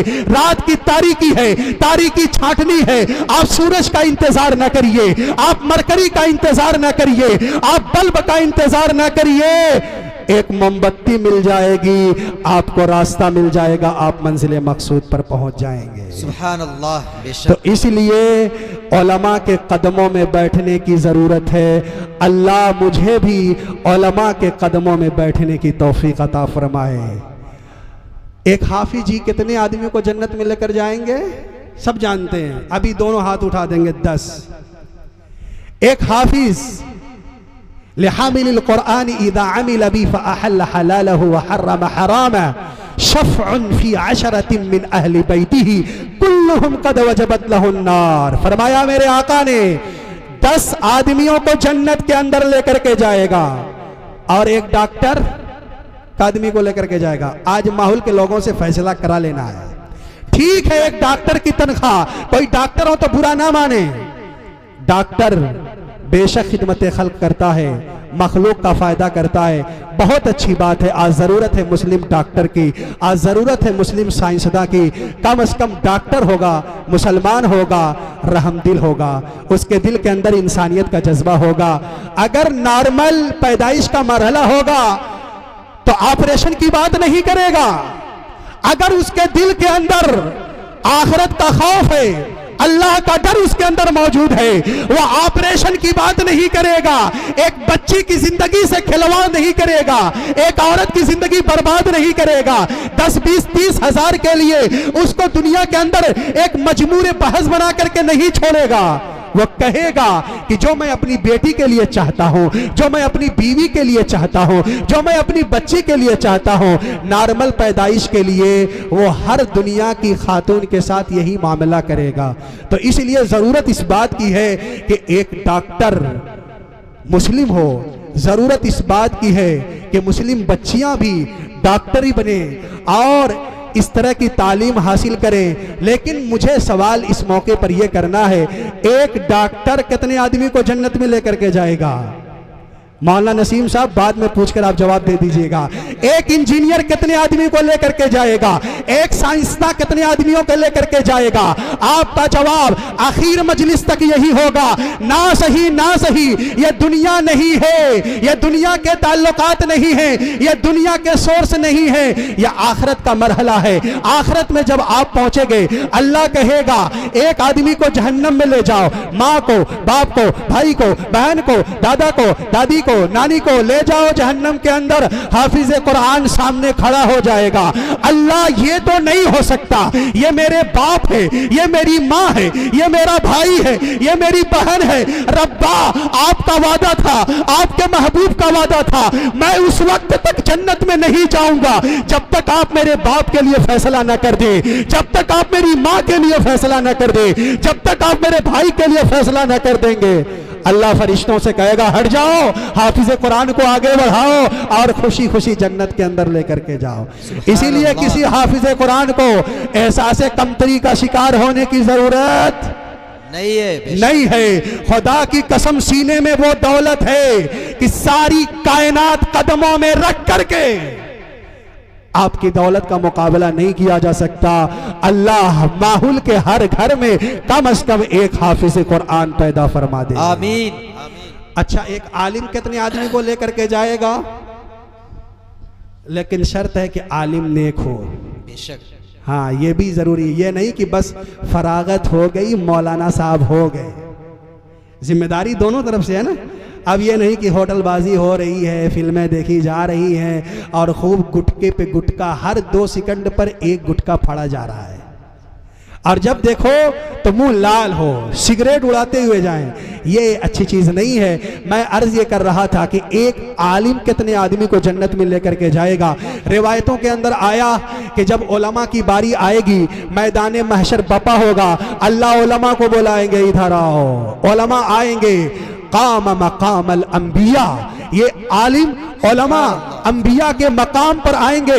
अल्लाह कहेगा इश्फ अलीमन शेता, ऐ आलिम रब्बानी उंगली उठा दे, जिधर तेरी उंगली उठेगी सबके लिए जन्नत का परवाना अता कर दूंगा। सुभान अल्लाह। तो ये बड़ा ऊंचा मकाम है। अपने बच्चों को हाफिज बनाया जाए, आलिम बनाया जाए और दीन की खिदमत की जाए। और जो मालदार तबका है उनकी ये जिम्मेदारी बनती है कि उनकी ज़रूरियात का ख्याल करें। अल्लाह ताला तमाम लोगों को तौफीक अता फरमाए। खैर, बात बहुत दूर चली गई, मैं अपने मौजू की तरफ अब वापस पलटता हूँ। आइए, अल्लाह के नबी अलैहिस्सलातु वस्सलाम को 3 जब बातें हो गई, वापस आने लगे। जब छठे आसमान पर पहुंचे तो हजरत मूसा अलैहिस्सलातु वस्सलाम ने रोक लिया। पहुंच गए छठे आसमान पे आप लोग? अच्छा, माशाल्लाह। हजरत मूसा अलैहिस्सलाम कहने लगे, हाँ भाई थोड़ी देर आप लोग रुक जाएं। हजरत मूसा अलैहिस्सलाम आए, कहने लगे अल्लाह के नबी अलैहिस्सलाम सबसे बड़े दरबार से आए हैं, जरूर आपको गिफ्ट मिला होगा। हाँ, छोटी छोटी मजलिसों में गिफ्ट मिलता है, तो बड़ी बड़ी मजलिसों के अंदर। और ये शहनशाह हकीकी मालिकुस समावाती वल अर्श, मालिकुल अर्श है के पास से आए हैं, जरूर आपको कोई तोहफा मिले होगा। या रसूल अल्लाह, कितने का चेक मिला है आपको? आज तो सवाल सबसे पहले यही होता है। हाँ, 5 करोड़ का टिकट मिल गया है, चेक मिल गया है। अब पूरी दुनिया में वीडियो वायरल हो रही है कि साहब फला के अंदर मुसाबके में हमें इतना इनाम मिल गया है। या रसूल अल्लाह, आपको कितने करोड़ का चेक मिला था अल्लाह के दरबार से? 10 करोड़ ना, 50 करोड़ ना, दुनिया की जितनी गिनती है सब एक साथ आप ले लीजिए, मुझे नहीं आती है। अल्लाह के नबी का जवाब है, ना मूसा, कितनों करोड़ होंगे खत्म हो जाएंगे, इसी दुनिया ही में तो रहेंगे, चाहे जितने करोड़ हो। आप एक नमाज की अहमियत अब समझिएगा। दुनिया के सारी जमीन को आसमान तक सोने और चांदी से भर दिया जाए, अगर अल्लाह चाहता तो अपने महबूब के कदमों में रख देता और सुबह शाम जन्नत से तैयार खाना आ जाता। आजकल लोग कहते हैं कि बड़ा शानदार शामी कबाब खाया है, हैदराबादी बिरयानी खाई है, और ये मुतंजन और ये कौरमा खाया है। कितनी देर के लिए खाया है वो तो आप जानते हैं। अल्लाह के नबी अलैहिस्सलातु वस्सलाम आ रहे हैं, तोहफा क्या मिल रहा है? मौलाना हाफिज उबैदुल्लाह माहुली ने मुझे कहा था, मौलाना जरूर आप नमाज के उन्वान पर जरूर बोलिएगा। अल्लाह जज़ाए खैर अता फरमाए इस नौजवान को, इसको सेहत और तंदुरुस्ती अता फरमाए। बड़े दर्द से कहा है, अल्लाह ताला उसकी जरूरियात का तकफ़ुल फरमाए, अपने नेक बंदों में शामिल फरमाए। इसलिए मैंने उन्वान ये उठाया है, आप तवज्जो फरमाइएगा। अल्लाह के नबी अलैहिस्सलातु वस्सलाम ने कहा, मूसा 100 करोड़ का चेक नहीं मिला, आसमान और जमीन के अंदर मुझे बागात नहीं दिए गए, मुझे पैसा नहीं दिया गया, मुझे चेक नहीं दिया गया, मुझे बिल्डिंग नहीं हुई, मुझे चमचमाती कार नहीं दी गई। या रसूल अल्लाह, आपको क्या मिला? तो मेरे आका ने फरमाया, उमिरतु बिखमसीन सलातन कुल्ल यौम, रोजाना 50 वक्त की नमाज तोहफे में अता की गई है। हजरत मूसा अलैहिस्सलाम सर पकड़ के बैठ गए, कहने लगे, या रसूल अल्लाह, इन्ना उम्मतक ला तस्ततीउ 50 सलातन कुल्ल यौम, आपकी उम्मत 50 वक्त की नमाज नहीं पढ़ सकती। इरजि इला रब्बिका फस्अलहु तखफीफ लिउम्मतिक, अल्लाह के पास जाइए और कुछ डिस्काउंट करा लीजिए। बहुत ज्यादा है, 50 वक्त की नमाज माहौल के लोग पढ़ लेंगे? बहुत ज्यादा है। आप फर्ज करें 24 घंटे में 50 नमाज पढ़नी है मौलाना नसीम साहब, 24 घंटे में हर आधे घंटे पर अगर आपको एक नमाज पढ़नी पड़े तो ये बताइए 24 दुना 48, 48 नमाज हर आधे घंटे पर होगी, 2 नमाज बच जाएगी, कब्र में जाके पढ़ेंगे। अच्छा, आधी घंटे के अंदर आपको अजान भी देनी है, मौलाना उबैदुल्लाह साहब को नमाज भी पढ़ानी है, आपको वजू भी करना है, इस्तिंजा पेशाब भी करना है, सुन्नतें भी पढ़नी है, नमाज भी जमात के साथ अदा करेंगे, आधी घंटा खर्च हो जाएगा। आप एक नमाज पढ़कर मस्जिद के दरवाजे पर अभी आप कदम रखेंगे, मुअज्जिन फिर कह देगा अल्लाहु अकबर अल्लाहु अकबर, तब आपका क्या जवाब होगा? आप एक नमाज पढ़ेंगे, दरवाजे पर आएंगे, दूसरी अजान होगी, फिर तीसरी नमाज पढ़ेंगे, दरवाजे पर आएंगे, चौथी अजान होगी, आप चौथी नमाज पढ़ेंगे, तो आप कब आराम करेंगे? कब आप दुकान पे जाएंगे? कब आप सोएंगे? कब आप माँ बाप की ज़ियारत करके हज का सवाब हासिल करेंगे? कब आपका ये जलसा होगा? ये सारी चीज़ें पेंडिंग में रह जाएंगी। हजरत मूसा ने बड़ा एहसान किया, या रसूल अल्लाह आप जाइए अल्लाह के पास, कम कराइए। मेरे आका गए अल्लाह के पास, अय अल्लाह कुछ कम कर दीजिए। अल्लाह ने कहा कोई बात नहीं, 5 कम कर देता हूं। फिर मूसा अलैहिस्सलाम ने कहा और जाइए। मेरे आका फिर गए 40, फिर गए 35, 30, 25, 20, 15, 10 और बची कितनी आखिर में? 5। मूसा अलैहिस्सलाम ने कहा या रसूल अल्लाह 5 ये भी बहुत ज्यादा है, ये भी क्या है? बहुत ज्यादा है। मैंने वल्लाही जर्रब्तु अन्नास क़ब्ल ज़ालिक व आलजतु बनी इसराइल अशद्दल मुआलजा। मैंने अपनी कौम बनी इसराइल को अच्छी तरीके से ठोक बजा करके देख रखा है, बड़ी जिद्दी कौम थी। आपकी उम्मत 5 वक्त की नमाज नहीं पढ़ सकती। मेरे आका की गर्दन झुक गई। आप मुस्कुरा करके कहने लगे ए मूसा 9 मरतबा मैं अपने खुदा के पास गया, 9 मरतबा अप डाउन हुआ है, 9 मरतबा अब तो रब तो ही है, 9 5 45 नमाज खत्म हो गई है। अब अगर 10वीं मर्तबा गया और 5-5 करके कम हो रही है और 10वीं मर्तबा भी चला गया तो ये भी 5 खत्म हो जाएगी। 5 वक्त की नमाज पढ़ेंगे, माना कि मेरी उम्मत के अंदर ब्लड प्रेशर के मरीज पाए जाएंगे, लेकिन 5 वक्त की नमाज पढ़ेंगे, माना कि मेरी उम्मत के लोग तरह तरह के नए अमराज के अंदर पाए जाएंगे, कोरोना काल भी होगा, पाबंदियां भी आयद होंगी, हर घर को मस्जिद बना देंगे, लेकिन 5 वक्त की नमाज नहीं छोड़ेंगे। ये मेरे आका ने किरदार अदा किया है। किसी मौके पर मेरे आका ने नमाज नहीं छोड़ी है, चाहे वो जंग का मैदान हो। इसलिए तहिया करो माहौल के नौजवानों और माहौल के मुसलमानों कि हम तय करते हैं हालात चाहे जैसे हो, चाहे खुशी का मौका हो, चाहे गम की कैफियत हो, रब्बे काबा की कसम हम मस्जिदों का दरवाजा नहीं भूलेंगे। हम फजर में भी हाजिरी देंगे, हम जोहर में भी हाजिरी देंगे, हम असर भी जमात के साथ पढ़ेंगे, हम मगरिब भी पढ़ेंगे और ऐशा के लिए भी अपनी जान का नजराना कुर्बान कर देंगे। और अल्लाह ने अगर तौफीक अता फरमाई तहज्जुद की नमाज भी अदा करेंगे। लेकिन जब तक जिस्म में जान है मर जाएंगे, लेकिन गैर के सामने सजदा नहीं करेंगे। यह हौसला होना चाहिए। अब यह नहीं कि क्रिकेट का मैच आ जाए तो नमाज ब्लॉक। अब जब मैच देखेगी ये कौम तो ये समझिए कि तबाही के दहाने पर है। तौबा करिए ऐसे मैच से, ये वक्त गुजारी से अपने आप को बचाइए। ये मैच हमारे मुस्लिम माशरे को तबाह कर चुका है, हमारे नौजवानों को तबाह कर चुका है। नमाज के अंदर भी अगर कोई शामिल है और क्रिकेट का आशिक है तो नमाज पढ़ रहा है और उसका दिमाग जा रहा है कितने रन बनाए गए, कितना स्कोर हुआ, कितने विकेट गिरे हैं। ऐसी नमाज भी कोई नमाज होती है जबकि कोई फायदा नहीं है। इसलिए तौबा करिए, आइए मेरे नबी के तरीके की तरफ, आइए सहाबा के तरीके की तरफ, आइए अल्लाह के नबी के किरदार की तरफ। तो खैर मैं अर्ज ये कर रहा था, वो खातून कहने लगी या रसूल अल्लाह मेरा शौहर मुझे नमाज पढ़ने नहीं देता।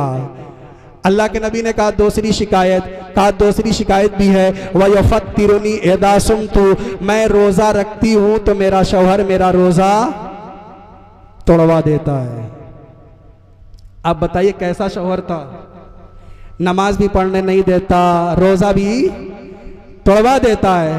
और फिर उसके बाद तीसरे नंबर पर कहा, औरतों को अगर शिकायत का मौका दे दिया जाए तो शिकायतों की गठरी होती है औरतों के पास। बस बात समेट कर रहा हूं, औरतों के पास शिकायतों की गठरी होती है। और यहां अल्लाह के नबी ने कहा जो शिकायत करना हो कर लो। तीसरी शिकायत क्या? या रसूल अल्लाह वइदा नाम ला युसल्ली हत्ता ततलुअ अश-शम्स, मेरा शौहर जब फजर की नमाज ऐशा की नमाज पढ़ के बिस्तर पे आता है तो 8 बजे उठता है, फजर की नमाज गायब कर देता है। खुद तो नमाज पढ़ने नहीं देता, रोजा तोड़वा देता है, और क्या करता है? खुद फजर की नमाज नहीं पढ़ता। अल्लाह के नबी अलैहिस्सलातु वस्सलाम ने कहा, अरे भाई कौन है, इसके शौहर का क्या नाम है बताओ। वो खातून खड़ी होकर कहती है, या रसूल अल्लाह मेरे शौहर का नाम सफवान इब्ने मुअत्तल रजी अल्लाह ताला अन्हो है। पता चला कि अपने शौहर का नाम लेने से निकाह नहीं टूटता। बाज़ औरतें अपने शौहर का नाम नहीं लेती, वरना अल्लाह के नबी कहते कि तेरा तो निकाह टूट गया, फिर से निकाह पढ़ाया जाएगा। औरतें अपने शौहर का नाम नहीं लेती तो एहतराम में नहीं लेती, और नहीं लेना चाहिए, जब मजबूरी आ जाए तो लेना पड़ता है। यहां पर कहने लगी मेरे शौहर का नाम सफवान इब्ने मुअत्तल। आपने कहा सफवान मौजूद हैं, खड़े थे किनारे, हाथ उठाया। अल्लाह के नबी ने कहा करीब आओ, करीब आए। आपने सफवान से कहा ये तुम्हारी बीवी क्या शिकायत करती है, 3 कंप्लेन कर रही है। वो कहते हैं या रसूल अल्लाह आपका बहुत शुक्रिया, आपने एक बात की तरफ सुन करके फैसला नहीं किया, आपने मुझे बुलाया, मैं आपका शुक्रिया अदा करता हूं। मेरे आका ने यह बता दिया कभी एक की तरफ सुन करके फैसला ना करिएगा, कभी आप बीवी की तरफ सुन करके अपने मां के खिलाफ फैसला ना करना, और कभी मां की सुन करके अपनी बीवी के खिलाफ फैसला ना करिएगा।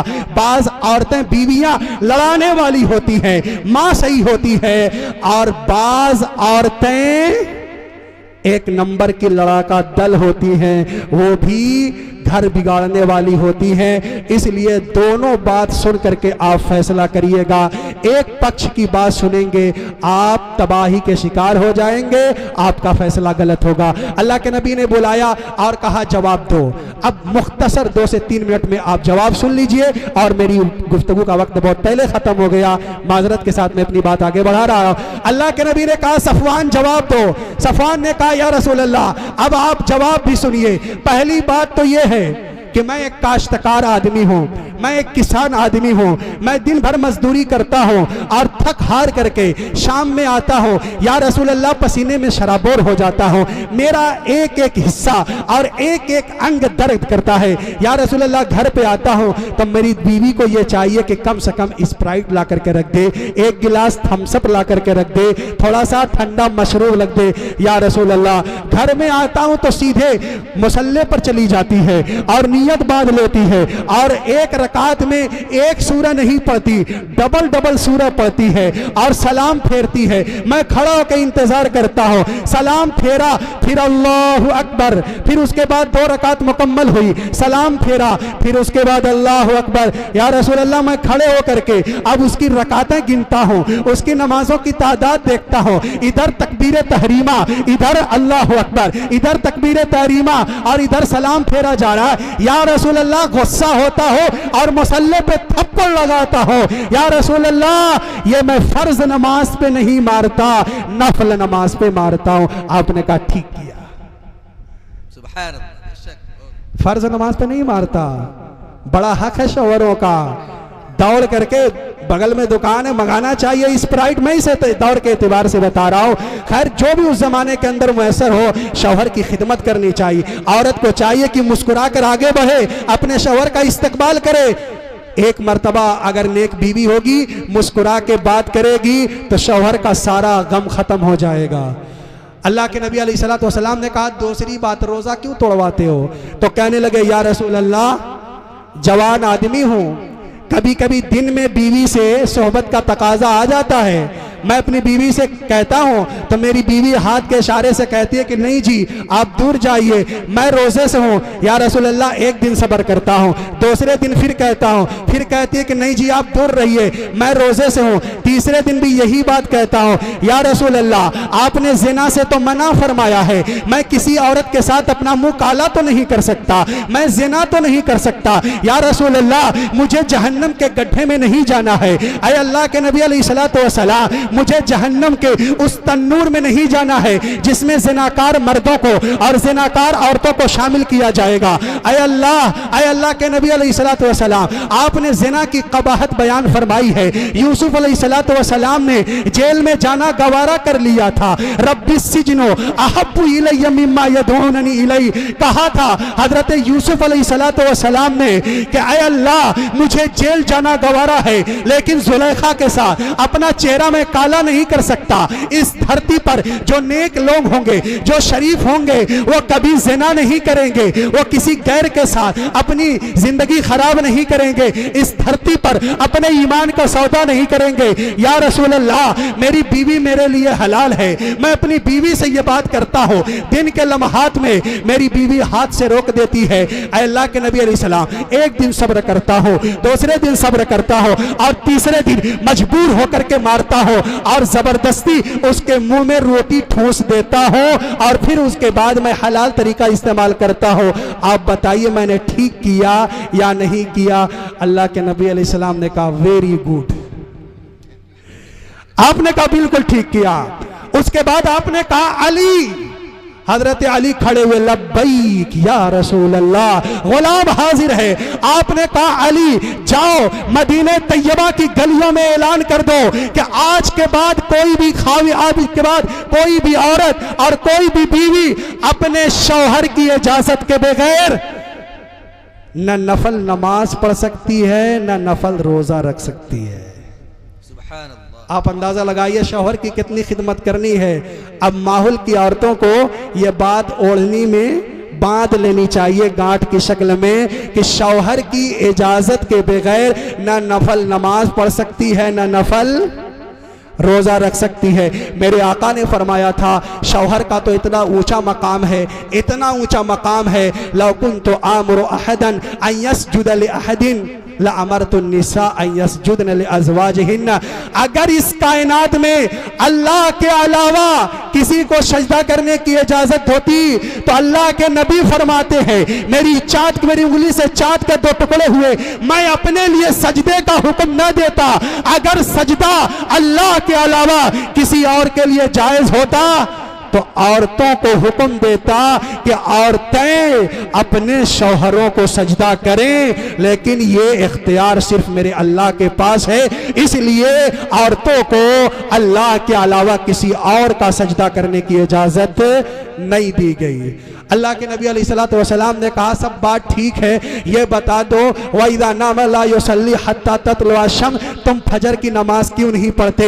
अब उन्होंने अपना हाथ अपने सर पे रख लिया, कहा या रसूल अल्लाह इसमें मेरी तो गलती है, दिन भर का थका मादा जब बिस्तर पे आता हो, रात तवील होती है ये अलग बात है, लेकिन मुझे पता नहीं चलता, फजर की अजान हो जाती है, मेरी आंख नहीं खुलती, मोबाइल का दौर तो नहीं था कि अलार्म लगा लेते। या रसूल अल्लाह मुझे अजान का इल्म नहीं होता, नियतें जरूर होती है, इरादे जरूर होते हैं, लेकिन जाग नहीं पाता। या रसूल अल्लाह मेरी बीवी तहज्जुद की नमाज पढ़ती है, मेरी बीवी फजर की नमाज अदा करती है, यह शिकायत करने के लिए आपके दरबार में तो आ चुकी है, यह शिकायत करने के लिए या रसूल अल्लाह आपकी मजलिस में तो आ चुकी है। या रसूल अल्लाह इसकी जबान कैंचियों की तरह चलती है, आप मेरी बीवी से पूछे क्या मेरी बीवी ने कभी मुझे जगाया फजर के वक्त? अगर मेरी बीवी जगा देती तो मैं फजर की नमाज जरूर अदा करता, लेकिन मेरी बीवी ने कभी भी मुझे जगाया नहीं है। अब अल्लाह के नबी अलैहिस्सलातु वस्सलाम ने देखा तो उस खातून का चेहरा लटका हुआ था, उस खातून का चेहरा गिरा हुआ था। आप अलैहिस्सलातु वस्सलाम ने फरमाया अल्लाह उस औरत पे रहम फरमाए, उस औरत पे रहम फरमाए जो औरत रात के वक्त में उठे और तहज्जुद की नमाज अदा करे और फिर उसके बाद अपने शौहर को बेदार करे। और मेरे आका ने फरमाया अल्लाह उस खाविंद पर रहम फरमाए जो बहक़्ते तहज्जुद उठे, तहज्जुद की नमाज पढ़े और फिर उसके बाद अपनी बीवी को जगाए। इसलिए माहौल की औरतों को मैं ये कहता हूं कि अगर उनके खाविंद सो जाएं और शौहर का मिजाज अच्छा हो तो पानी के छींटे मार करके जगा सकती हैं, लेकिन पहले मिजाज का जानना बहुत जरूरी है। और अगर शौहर गर्म मिजाज का है और मर्द का अगर पारा बहुत जल्दी हाई हो जाता है, ब्लड प्रेशर का मरीज है, तो पानी का छींटा ना मारिएगा खुदा के वास्ते, वरना तलाक की नौबत आ जाएगी। उलमा ने लिखा है पहले मिजाज को जाना जाए, पहले मिजाज को परखा जाए और फिर उसके बाद पानी का छींटा मारा जाए या पांव दबा करके कह दिया जाए अस्सलातु खैरुम मिनन नौम, नमाज नींद से बेहतर है। तो मेरे मुस्तफ़ा ने इस तरीके से मसले को हल फरमा दिया। तो ज़रूरत इस बात की है कि सीरत रसूल के आईने में अपने तमाम मामलात को हल किया जाए। अल्लाह मुझे भी अमल की तौफीक अता फरमाए, आपको भी। व आखिर दावाना अनिल हम्दुलिल्लाहि रब्बिल आलमीन।